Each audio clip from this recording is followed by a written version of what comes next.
Now, if you notice over here in our assembly, all of our assembly components have a little F in parentheses next to them. That F stands for fixed. The only part that doesn't have an F next to it is the subassembly that we created, the plunger subassembly. And so you'll notice that if we drag any element of the plunger subassembly, it actually lets us move it.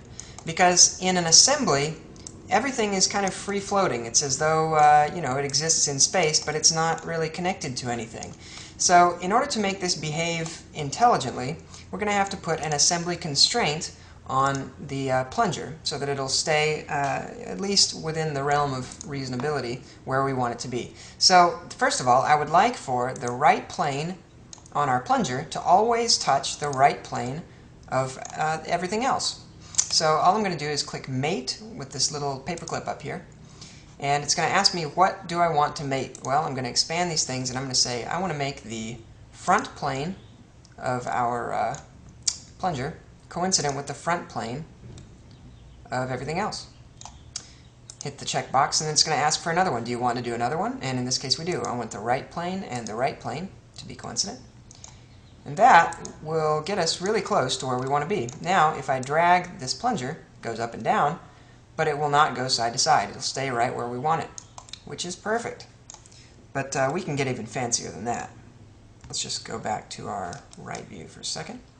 We're going to add an advanced mate. We'll go to our Mate tab. This time we're going to mate the top plane of our subassembly with the top plane of our parent assembly.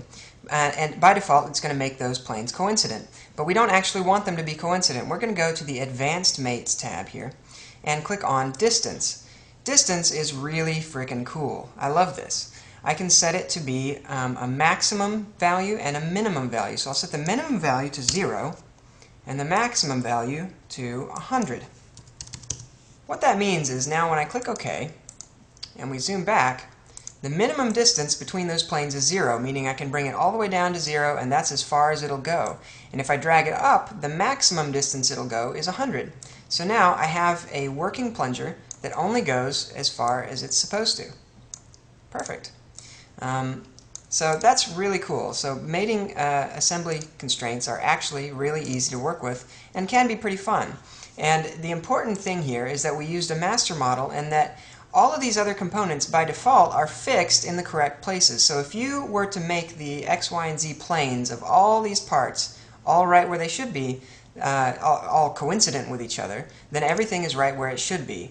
So some people will try to build a handle at 0, 0, 0 and then position it in space in the context of an assembly. I find it much easier to create everything in the master form where it ought to be, which just makes it a lot easier to work with from a design perspective. And then in the assembly, once everything is in place, then we animate from there, which makes things a heck of a lot easier. If we had tried to do everything separately here, this would have taken much longer and would be much more difficult to deal with. So why don't we just go ahead and do a quick drawing, just to show that we can. I'm going to save all real quick. File, New, and then do a drawing. A drawing is a whole separate document. You don't do drawings within a document. You do drawings in a separate document. Let's just choose a big sheet that we can deal with. Let's choose a size C sheet and click OK. By default, SolidWorks is going to ask us if we want to use our current assembly in our drawing, and I do. So I'm just going to go ahead and click, double click on this part here, and it's going to ask me where I want to put it. One thing I want to point out is down here it says use sheet scale. By default, this sheet has been set to 1/2 scale, 1 to 2. Let's go ahead and change that to custom scale and just set it to be 1 to 1, so that when we bring in our drawing it'll be 1 to 1. Also, you can see up here we have some options about which views we're going to be looking at, and we might as well start with the front view. So we'll put a nice front view right here. We could do a right view and click over here. If we wanted a left view, we could do it over there. We can do a top view by dragging down, and if we want a perspective view, we drag up and diagonal, and that should do it. So I'll just click the little checkbox and we should be happy. Now this is probably more views than we need. Usually what I would just do is the top, front, and side, something like so. I just get rid of this altogether by probably just delete it. Delete that view. And this view isn't actually locked. I can move it wherever I want, so I'm just going to move it right there. And if we want to, for fun, we can also, once this this drawing element is selected, we could set it to be shaded mode if we want, which could be kind of nice. In this case, you can lose a little bit of detail in there, but it works. And this is just me. All this stuff down here is great for engineers and whatever, but I don't actually use any of it. So what I do is I always right-click, say Edit Sheet Format, and I can zoom way in here, click somewhere, oops, and drag to the left. So I'll just click down here and drag to the left a box over everything, and delete it. And that's because I don't have a specific format that I use. I use a blank sheet. And then when you can go back to Edit Sheet to get your drawing back. And if you wanted to add the title of the document or whatever manually, then you can do that really easily. One way you could do it would be to go Insert, Annotations, Note, and then you could call this, French Press. And if I want to, I could change the font size so it's a little bit more appropriate to the, to the size of our sheet. Put that down there. Now, there's a couple things that I'd like to point out. First of all, to make dimensions, we can really easily do that with the Smart Dimension tool, and you'll notice that it looks exactly like the Sketcher dimension tool. So I can just click there and throw out a dimension.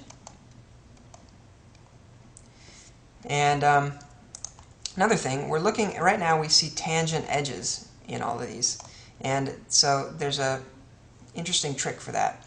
Let's go to Tools, Options, Document Properties, Line Font, and under, let's see, Tangent Edges. Right now they're set to Phantom, and I just like to set them to solid, but set their thickness way down, so that it's very, very thin.